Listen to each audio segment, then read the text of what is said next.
My name is Clara. I am a 25-year-old manager at the passport office, accustomed to handling crises, though none so personal as the one unfolding before me now. Our new home is almost ready, Andrew blurts out, breaking the silence with words that clang like dropped silverware. He seems to anticipate my confusion and hastens to add, "It's big enough for all of us, Clara. You'll love it." Lucy nods, her earrings catching the light with every calculated movement. "We thought it's time we all live together. You manage so much already. Think of the support you'll have with us around." Their words hang in the air, a proposal dressed up as a favor, and I sense the trap. How do I manage my response without toppling the precarious balance of our family dynamics? Beside me, the windows reveal the creeping twilight, shadows stretching across the lawn as if to snatch at the fading light. "I appreciate your thoughts," I start, measuring my tone, careful not to let the sudden tightness in my chest color my words. "But my job requires a certain level of independence and space for decompression." Lucy's eyes narrow just slightly, her smile stiffening as she processes my diplomatic refusal. "Oh, but darling," she begins, her voice a syrupy concoction of feigned concern and barely masked insistence. "Think of poor Tom. Andrew's brother, Tom, 20, who's had his struggles and could benefit from having you close by. Tom, who relies heavily on me for emotional support, who often looks to me as a beacon in his fog of confusion and distress, now being used as a pawn in this neatly laid plan. My heart aches for him, yet resentment simmers beneath the surface at the manipulation so artfully played." The conversation lingers, a dance around my objections, their arguments growing in fervor as the evening wears on. I find myself retreating behind my mental barricades, preparing for the siege I know is coming. As they outline their vision of our shared future, I plot my escape from a scenario I never agreed to enter. The battle lines are drawn, not with loud declarations, but with whispered promises and veiled threats, each one a thread in the web meant to bind me to their will. I feel a cool resolve settling over me as dinner concludes. This is not just a dispute over living arrangements. This is a struggle for autonomy, a fight to preserve the sanctity of my personal space and peace. And as they retire to the living room, their voices a murmur of assumed victory, I stay behind to clear the plates, my thoughts as sharp and dangerous as the shards of my shattered expectations. Tonight, I resolve that I will not be moved, not by guilt, not by coercion. I am Clara, and this is where I make my stand. As the days slip into weeks, the atmosphere in our home grows increasingly stifling, transformed from a sanctuary into a silent battleground. The news of the shared living arrangement festers like a wound left unattended, poisoning every interaction with subtle jabs and overt criticisms. Andrew, ever the passive observer, seems content to let his mother orchestrate the dynamics, retreating behind a facade of obliviousness that only fuels my frustration. One chilly morning, the air crisp with the promise of autumn, the situation escalates unexpectedly. Lucy, with her calculated charm, corners me in the kitchen, her voice a low hum as she spreads her web of guilt and manipulation. "Clara, you do understand why this is necessary, don't you? For family? For Tom." Her words, meant to soothe, grate against my resolve like sandpaper. Tom, a delicate soul of 20 years, is the unwitting weapon in her arsenal. His recent episodes, marked by confusion and an aching vulnerability, have grown more frequent, his need for stability more pronounced. I find him one afternoon, curled up in the living room, his eyes lost and frightened. He clings to me, his anchor in the tumultuous sea of his thoughts. "I just want everything to be okay," he whispers, and my heart breaks for the umpteenth time under the weight of his simple wish. The idea of abandoning him is unbearable, yet staying means suffocating under the oppressive weight of Lucy's designs. Each day, the walls of my own home seem to close in tighter, the air thick with unspoken threats and the sour tang of coercion. Lucy's presence becomes more overbearing, her visits more frequent. She fills our space with her belongings, marking the territory as her own, her influence seeping into every corner. Andrew watches this slow invasion, a spectator to his mother's machinations. When I confront him, seeking an ally in the husband I once thought I knew, his response is a shrug of resignation. "She's just trying to help, Clara. We can make it work, can't we?" But his words, hollow and unconvincing, fail to mask the truth. He is not the partner I need him to be, not now, not against the force of his mother's will. The tension reaches a boiling point one evening when Lucy, emboldened by Andrew's acquiescence, delivers an ultimatum masked as a benevolent offer. "Think of this as an opportunity, Clara. A way to keep your job and your family intact. Isn't that worth a little compromise?" Her eyes, sharp and calculating, bore into mine, expecting submission. I retreat to our garden, the only place left untouched by her reach. The roses are blooming late this year, their vibrant colors a stark contrast to the gray shadows under which I find myself. I realize then, with a clarity that is both liberating and terrifying, that I cannot win this war by playing defense. It is not enough to withstand the siege.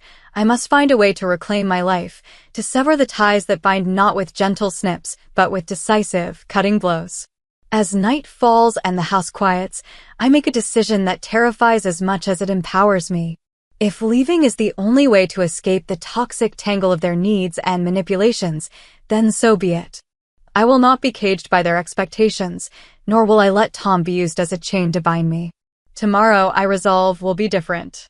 Tomorrow, I start planning my escape, not just for my sake, but for Tom's too. Tomorrow, I begin to fight back. The sun rises, casting long shadows that slice through the morning mist, a herald of the new resolve that stirs within me. Today, the weight of my decision feels both terrifying and exhilarating, a catalyst for change in a life that has become intolerably constricted. I stand before the bathroom mirror, my reflection a testament to the sleepless night past, eyes haunted yet resolute.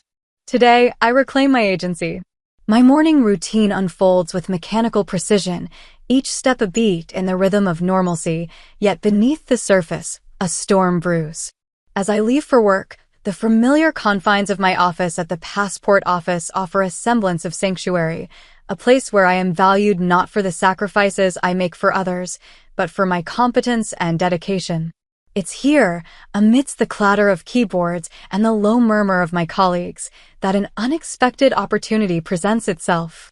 A position in a different city, a chance for a fresh start away from the oppressive grip of my current life. My heart races as I read the email detailing the offer, a lifeline thrown in the darkest of times. The decision to accept is swift, fueled by a mixture of desperation and clarity. But with the decision comes the daunting reality of the confrontation that must follow. The thought of informing Andrew and facing Lucy's inevitable wrath sends a shiver down my spine. Yet, the alternative, continued subjugation under their rule, is unthinkable. Returning home feels like entering a battlefield, the air thick with tension that tugs at the edges of my resolve. Dinner passes in oppressive silence, the clinking of cutlery on china the only conversation. Finally, as Andrew retires to the living room and Lucy prepares her evening tea, I muster the courage to speak. "Andrew," I begin, my voice steady despite the pounding of my heart. "I received a job offer today. In another city." The words hang between us, heavy and irrevocable.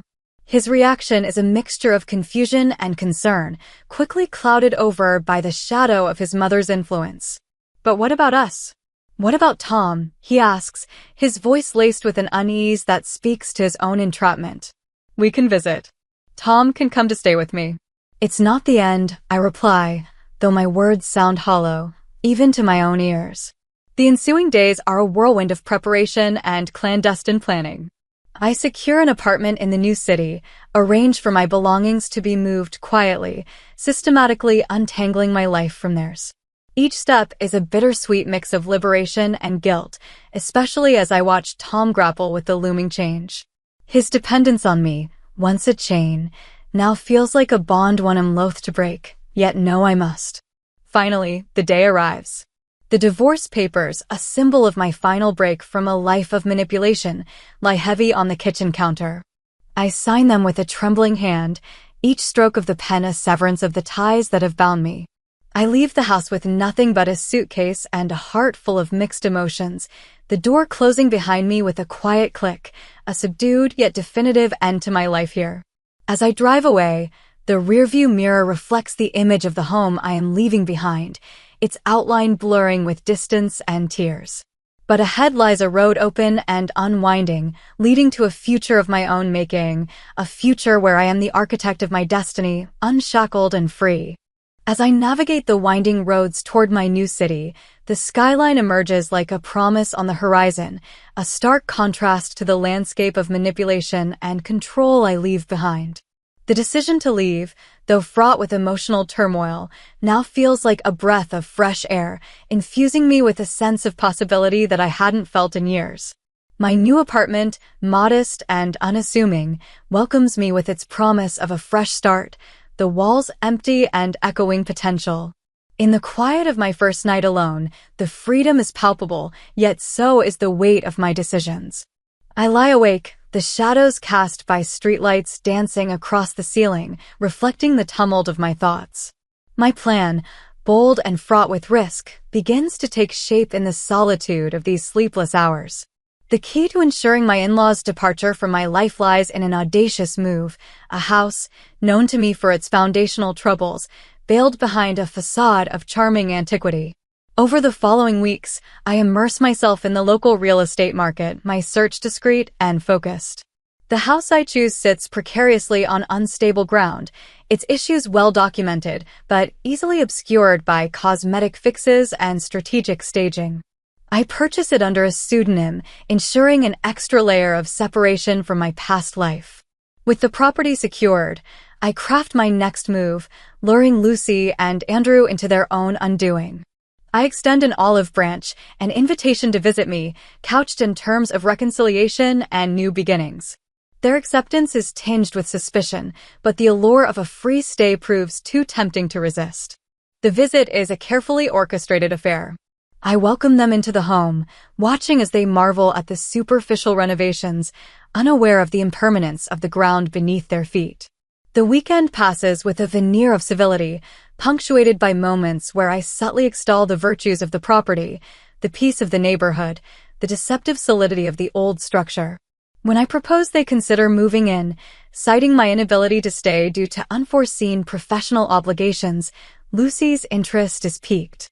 The house, with its quaint charm and my seemingly reluctant offer, becomes a symbol of their victory, a misguided belief that they are still manipulating the strings. With a mix of triumph and trepidation, I watch as they take the bait. The paperwork is transferred, the house officially theirs, and my ties to them irrevocably cut. As I retreat back to my small apartment, the magnitude of what I've set in motion settles around me like a cloak. I've turned their tactics against them, using their greed and overconfidence to craft my escape. But freedom comes with its own set of challenges. The guilt of using deception, a tool I despised in them, weighs heavily on me. Yet, as I ponder the path ahead, the resolve firms within me. This act, while drastic, was necessary, a measure of protection not just for myself, but for reclaiming the life I was meant to lead, free from the shadows of their influence. As I lay in my bed, the city sounds a distant hum, the truth of my actions settles within me. I've navigated the treacherous waters they stirred, using their own currents to carry me to safety. Now, ahead lies a journey of rebuilding, not just my surroundings, but my inner world, repairing the fractures, nurturing the growth, and stepping into the light of my own dawn. The autumn leaves drift past my window in a slow, melancholic dance, their colors a vivid reminder of the season's change. This shift mirrors my own transformation, from a pawn in a manipulative game to the master of my own fate. I watch from the safety of my apartment, now a fortress of solitude and planning. With Lucy and Andrew securely tucked away in their new, precarious abode, my next move unfolds with the precision of a chess grandmaster placing her pieces for the final checkmate. I've spent weeks gathering the evidence necessary for my confrontation. Each document, each recording, meticulously collected and archived, not just for my own sake, but as a shield and sword against any backlash. The house, now beginning to reveal its flawed foundation, serves as the physical metaphor for the shaky ground upon which Lucy and Andrew's deceitful lives have been built.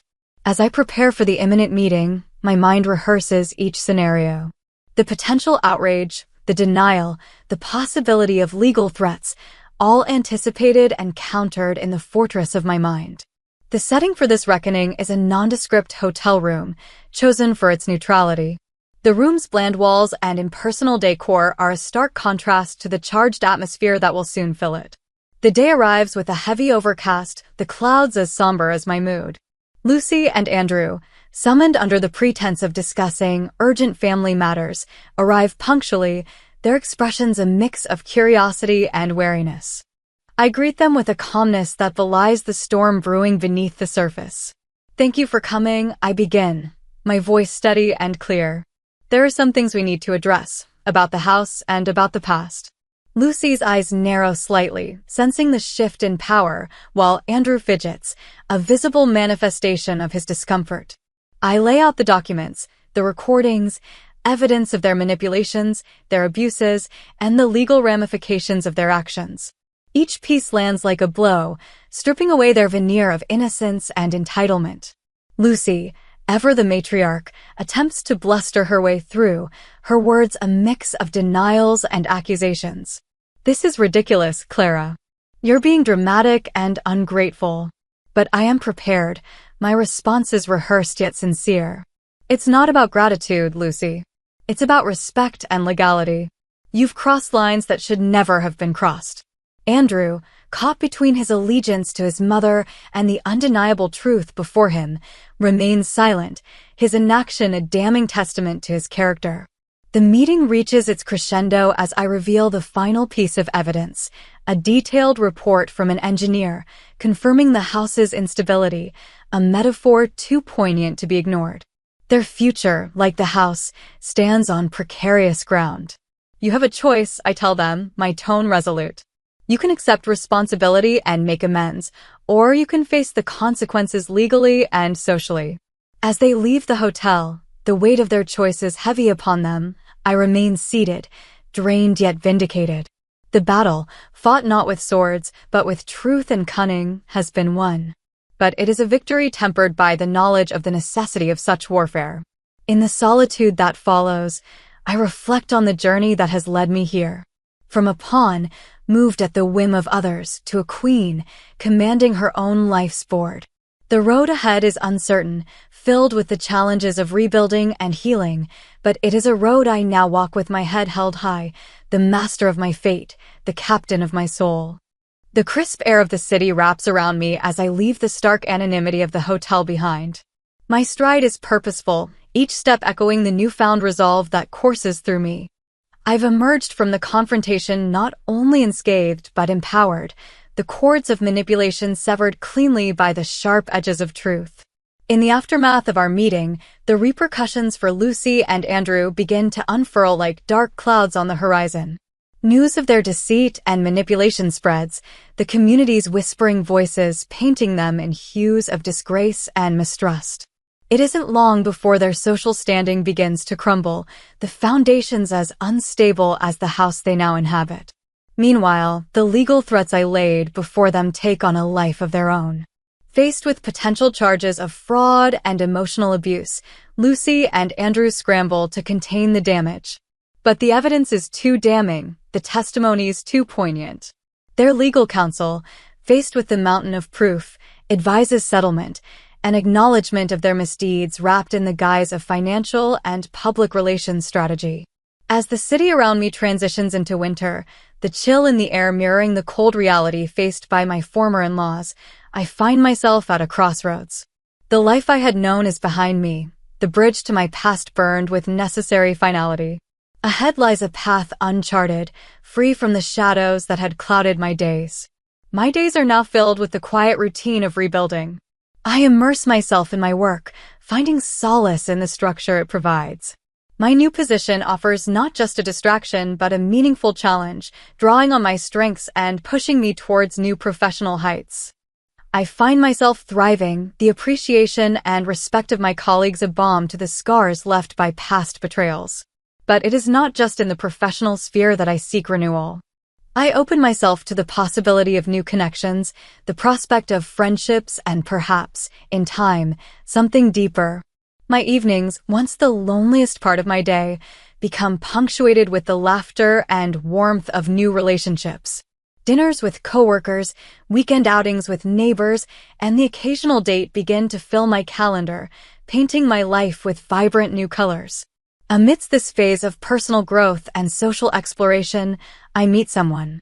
He is a colleague, introduced during a project meeting, his demeanor marked by a gentle strength that piques my interest. We bond over shared interests and mutual respect, our connection deepening with each encounter.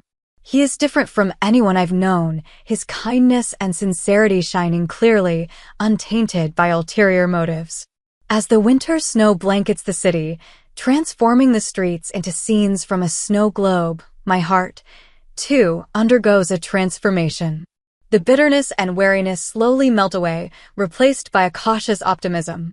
In him, I find not just a partner, but a fellow traveler on the road to healing. Together, we explore what it means to build a relationship founded on respect and mutual support. Our conversations delve deep, exploring past pains and future hopes. With each shared story, each moment of vulnerability, the bond between us strengthens, a testament to the power of starting anew. As the year closes, I find myself reflecting on the tumultuous journey that brought me to this point. The battles fought were hard and painful, but they led me to a place of greater strength and clarity. Looking forward, I see not a continuation of past struggles, but a horizon bright with promise and the sweet possibility of a future crafted by my own hands. As the first hints of spring begin to thaw the crisp edges of the city's winter facade, my life, too, undergoes a gentle unfurling. The past year's storms, which had once seemed relentless and unforgiving, now feel like distant echoes, their lessons woven into the fabric of my renewed existence. In this season of renewal, I find myself often walking through the city's sprawling parks, the budding trees a metaphor for my own growth. Each step on the gravel paths is a tangible reminder of my journey from captivity to freedom, from shadow into light. The man by my side, whose presence has become a steady pulse in my life, shares these quiet moments of reflection. His name is Daniel, and in him, I have discovered not only love, but a partnership grounded in mutual respect and understanding. Together, we navigate the complexities of our pasts, careful not to let old scars dictate our future. Our conversations are honest and deep, filled with the kind of truths that only come from having faced one's darkest moments head-on. Daniel listens, truly listens, his empathy a balm to the still tender wounds of betrayal and deceit I once endured. Our relationship blossoms amidst the backdrop of my new life's rhythms, the steady cadence of my career, now thriving in an environment that values integrity and hard work, the melody of friendships that have proven both joyful and restorative, the harmony of a daily existence no longer overshadowed by manipulation and control. Lucy and Andrew, now distant figures tied to a chapter of my life that has firmly closed, face their own repercussions. The community's censure has taken its toll, isolating them socially and professionally. Legal entanglements, too, continue to bind them, a constant reminder of the consequences of their actions. Their house, once a symbol of their deceit, remains fraught with problems, its deteriorating condition a mirror of their fractured lives. As for Tom, the young man whose vulnerability had once been exploited in the games of his family, I maintain a quiet support from afar. Freed from the toxic dynamics of his mother's household, he begins to find his own way, his communications with me now filled with hope and a burgeoning self-awareness. It is a relationship transformed by distance yet strengthened by genuine affection and respect. The full bloom of spring brings with it a sense of peace and possibility. Daniel and I, our bond deepened by shared experiences and mutual aspirations, begin to discuss a future together.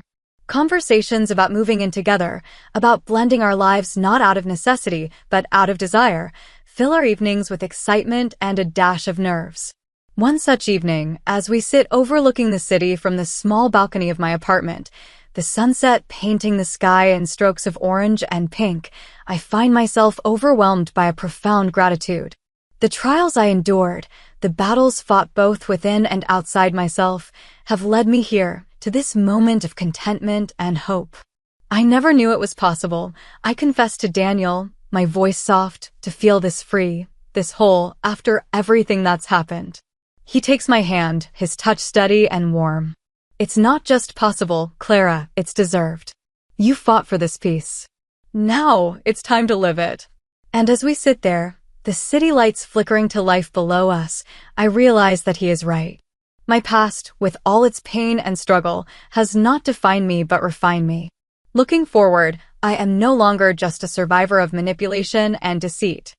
I am a creator of my destiny, a woman reborn in the crucible of her own strength and resilience. As the chapter of spring closes and the promise of summer beckons, I step forward into my future, a future not free from challenges, but one rich with the potential for growth, love, and continued healing. It is a future I embrace with open arms and an open heart, ready for whatever joys and trials it may bring.